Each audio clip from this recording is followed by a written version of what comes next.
Okay, NASA Test Director Jeff Spaulding getting ready to conduct the readiness poll, so we are getting close.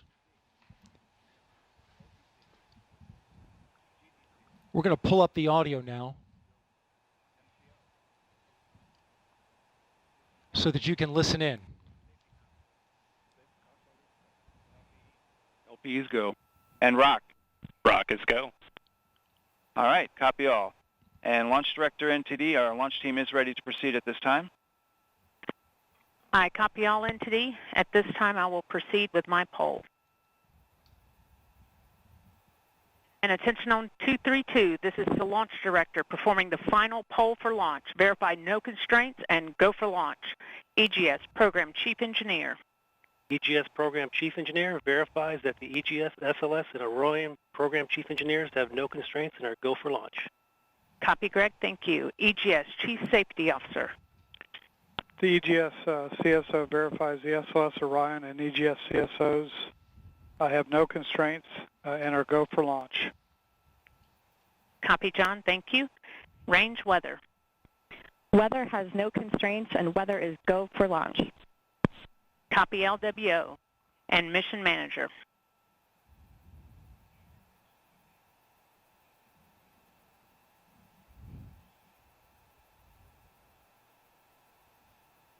And Mission Manager, Launch Director. Launch Director, Mission Manager on 232. The mission management team has been polled. You have a go to proceed with terminal count and launch of Artemis I. I copy all. Thank you. And NTD, Launch Director. Go ahead, Launch Director. Yes, sir. On behalf of all the men and women across our great nation who have worked to bring this hardware together to make this day possible, and for the Artemis generation, this is for you. At this time, I give you a go to resume count and launch Artemis I. Copy, Launch Director, and thank you. All right, we do have a couple of steps to configure, and then we will be ready to resume the clock. CVSE, NTD. CVSE here. Initiate recording of Orion cameras at this time. In work. R, NTD. RSR here. Perform the booster ignition SNA arm rotation enable. NDT, RSR, booster ignition SNA arm and rotation enable is complete. And I copy. Thank you. Okay, so there you heard the poll from Launch Director. Early.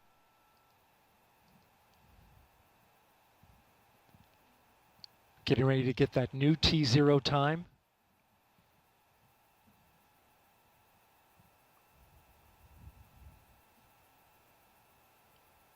The poll that you heard was the NASA Test Director's poll. And all right, and we have verified no cutouts at this time. And all personnel, we are going to resume the clock. GLS, you can resume the clock on your mark. GLS copies. Countdown clock will resume on my mark. 3, 2, 1, mark. GLS mainline has been initiated. okay, T-minus 10 minutes and counting. we are T-minus 10 minutes away from liftoff of Artemis I. As you can see, the clock is now moving. Let's put that up. T-minus 9 minutes and 47 seconds. The L-minus 15 poll complete. Show It went 06:47:44 is the new liftoff time. Affirm. Okay.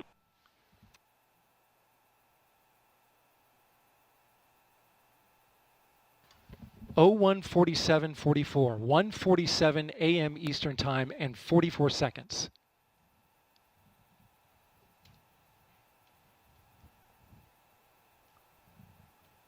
We went straight into terminal count.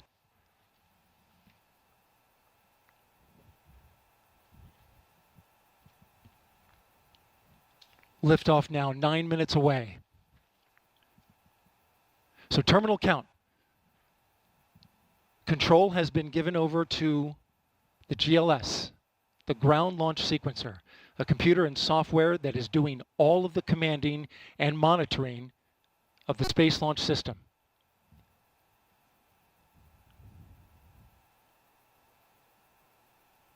We'll hear callouts from the GLS operator, Alex Pandalos.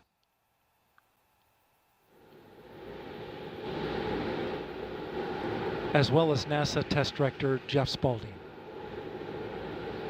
GLS is pre-tensioning the umbilicals at this very moment. You can see them as they run down the rocket. That's getting them ready to detach. At liftoff, those arms will swing away. We'll let go of the rocket in a clockwise direction.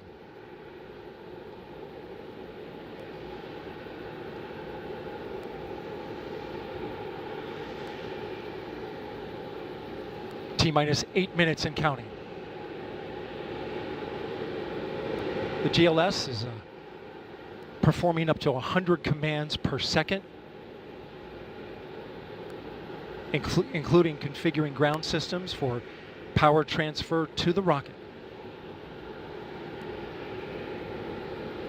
GLS is turning on cameras, recording video inside and outside the crew module to collect data for engineers. Purging the aft skirt booster with high flow nitrogen. Clear out any hydrogen gas that may be there.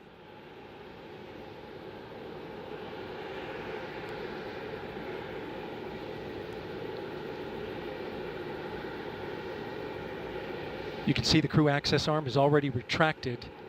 When there is crew during Artemis II, it would happen at T-minus 6 minutes. But out of abundance of caution, they went ahead and retracted the arm well ahead of liftoff. Want to point your attention to the base of the mobile launcher. If something wasn't done to reduce the power from the pressure caused by the rocket's ignition and thunderous sound, it could damage the rocket. So the ignition overpressure and sound suppression system will flood the mobile launcher with water. You'll see that sequence start at T-minus 17 seconds. Now coming up in less than 30 seconds, the ground launch sequencer will start bringing the high energy systems online, starting with core stage pressurization.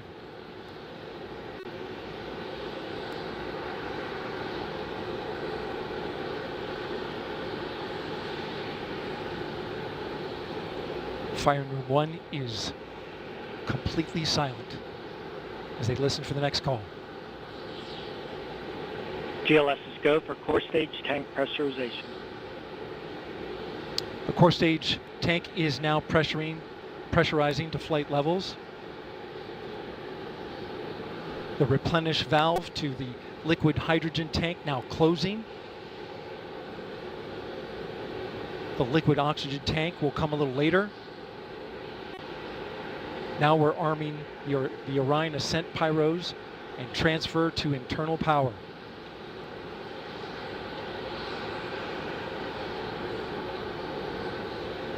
The launch abort system, or LAS jettison motor, is now armed. On this flight, the abort motor is inactive because there is no crew on board. Up next is the flight termination system, or FTS, which gives the Space Force the ability to destruct the rocket if it goes in the wrong direction. Let's listen in for that.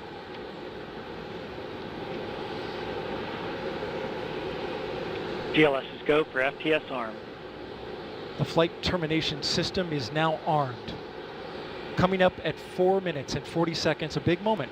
This is where the RS-25 engines and their bleed go to high flow. It's been a little tricky to dial in. GLS is go for LH2 high flow bleed check.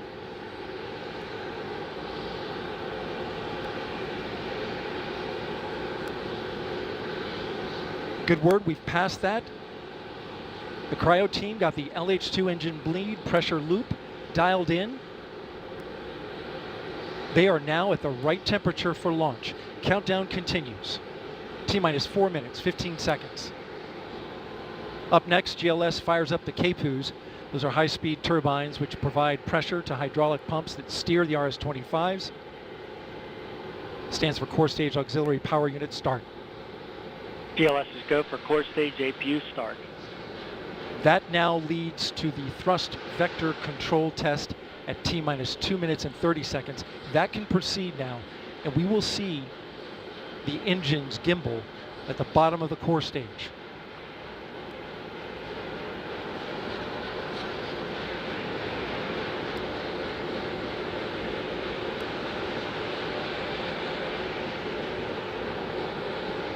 At T-minus 3 minutes and 10 seconds, you will hear the go for purge sequence 4.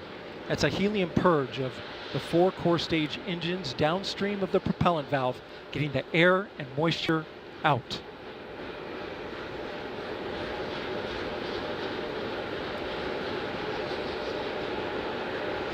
GLS is go for purge sequence 4. And in just a few seconds, GLS will close the core stage LOX vent, liquid oxygen. The white vapor cloud caused from the super cold gaseous oxygen condensing the water in the atmosphere will disappear. You see it coming out there now. And there it goes, it's closed. LOX vent closed, pressure rising in the core stage LOX tank to flight levels. Coming up in 15 seconds, look for that thrust vector control actuator test. Engines will gimbal.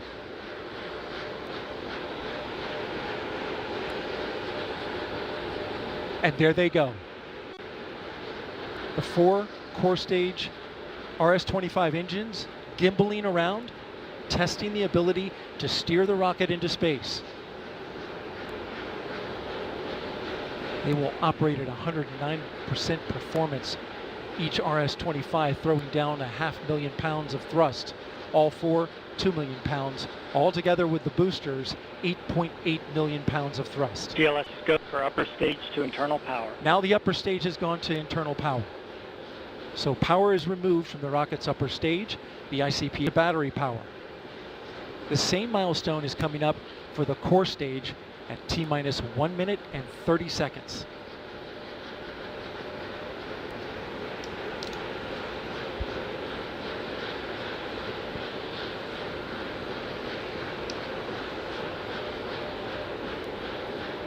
GLS is go for core stage to internal power.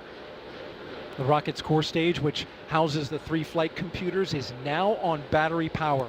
So there is no more hold time available because there's no more margin on the batteries. So if we have a hold, we'd have to recycle back to T-minus 10 minutes and recharge those batteries. The count continues. A note now, shortly after liftoff. 1 minute. Shortly after liftoff, Mission Control Houston will take control of the rocket, and my colleague, Leah Cheshire, will take over commentary. T-minus 50 seconds and counting. Coming up at T-minus 33 seconds, the GLS will hand off control to the ALS. This is the autonomous launch sequencer. On board the rocket, it will take over command and control of the rocket. But the ALS will check, make sure there's no holds coming from the ground up until T-minus 2 seconds. GLS is go for ALS. And we are go for ALS. The Space Launch System is now counting down to liftoff of Orion on its maiden voyage to the moon. Launch team can no longer recycle the count. Sound suppressor water now flowing under the ML. And here we go. 10. Hydrogen burn-off igniters initiated. 7, 6, 5. Core stage engine start. 3, 2, 1. Boosters in ignition. And liftoff of Artemis I. We rise together back to the moon and beyond.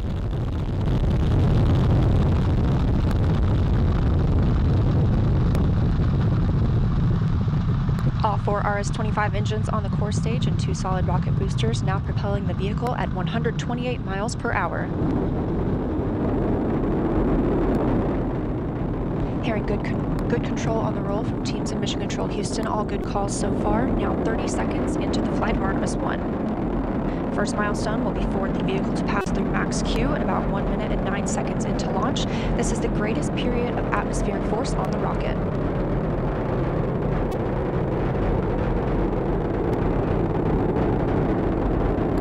SLS now traveling 607 miles per hour.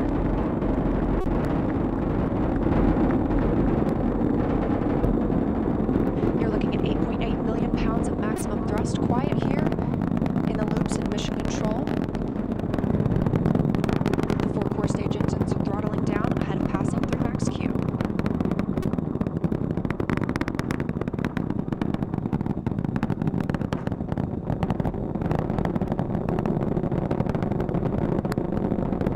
Now 1 minute, 21 seconds into the flight, traveling at 1,420 miles per hour. The 4 core stage engines are back at maximum thrust. The next major milestone will be for the solid rocket boosters to cut off and jettison at about 2 minutes and 11 seconds into the flight, so about 30 seconds from now. Again, quiet here in Mission Control Houston as teams continue monitoring the flight of Artemis I. We're now 16 miles downrange from the launch pad at Kennedy Space Center, traveling over 2,800 miles per hour.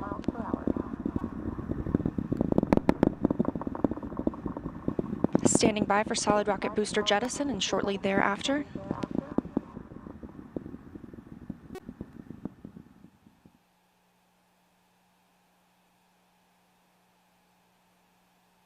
Confirmation that the solid rocket boosters have separated, these 177-foot boosters.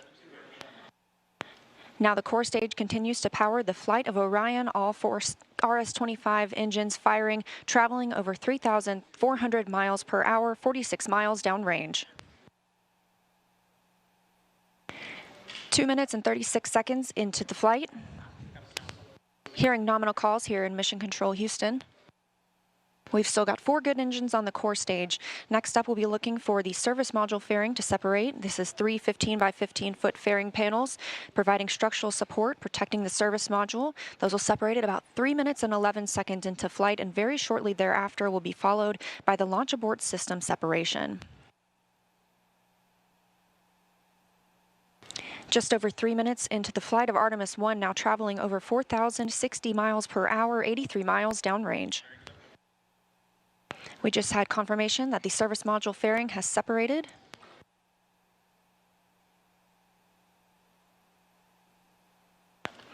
And that the launch abort system pyros have fired, separating those from Orion as well. For future crew members,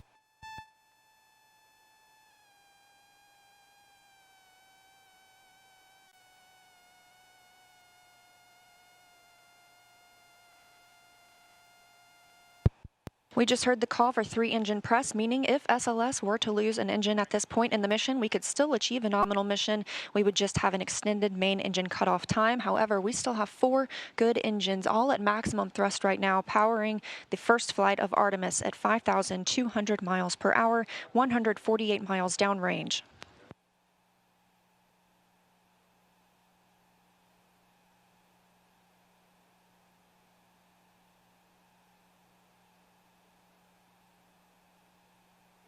We're 4 minutes and 16 seconds into the flight of Artemis I. So far, we've had a clean ascent. We saw those solid rocket boosters jettison about 2 minutes and 11 seconds after liftoff. Shortly after, we had the service module panels fairing separate, as well as the launch abort system. The launch abort system was inert for this flight, except to perform this separation. Those 4 core stage engines will continue to fire and power the flight of Artemis I, now traveling over 6,800 miles per hour, 229 miles downrange. Booster flight controller reports that the engines are looking good.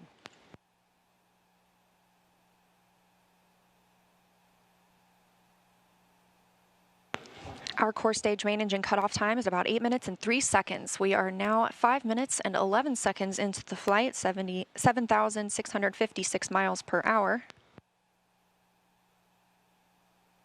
Again, 4 good core stage engines, those 4 RS-25 engines. The last time those core stage engines flew, they were taking space shuttles to orbit, and now with upgraded capabilities, they're launching the future of human spaceflight.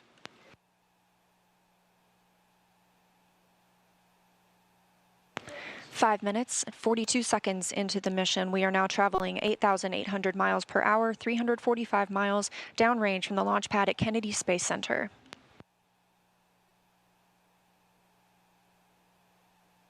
Again, we are anticipating core stage main engine cutoff at about 8 minutes and 3 seconds.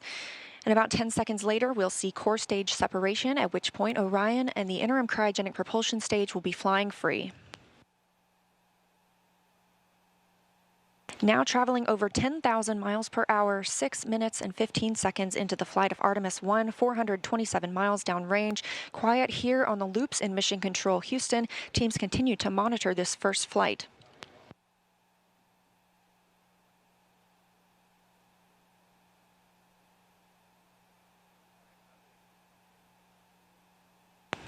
About a minute and a half now until that core stage main engine cutoff time.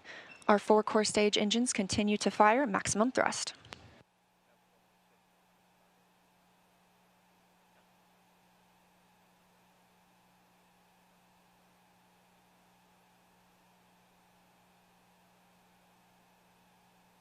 Coming up on 7 minutes since launch today, now traveling over 12,800 miles per hour, 563 miles downrange. Again, still quiet here in Mission Control, Houston.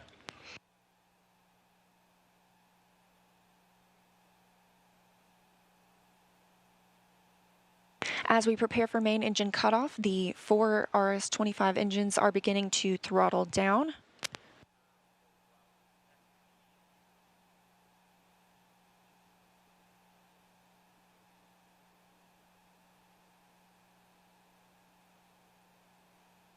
"30 seconds now until core stage main engine cutoff. All 4 engines continue to throttle down.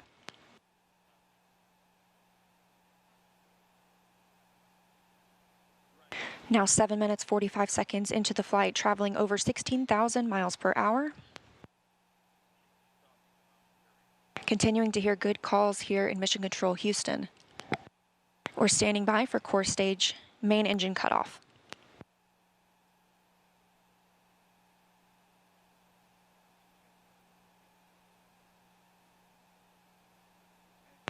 And we have confirmation of core stage main engine cutoff. Orion is now in Earth's orbit.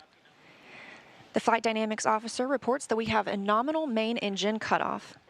And we just heard the call for core stage separation. That means Orion and the interim cryogenic propulsion stage are now flying free from the core stage of the Space Launch System. The next milestone will be solar array deploy approximately 18 minutes after liftoff. But before Orion stretches its wings, let's check back in with our friends at Kennedy Space Center and hear all about what it was like to hear the rocket roar off the launch pad. Megan and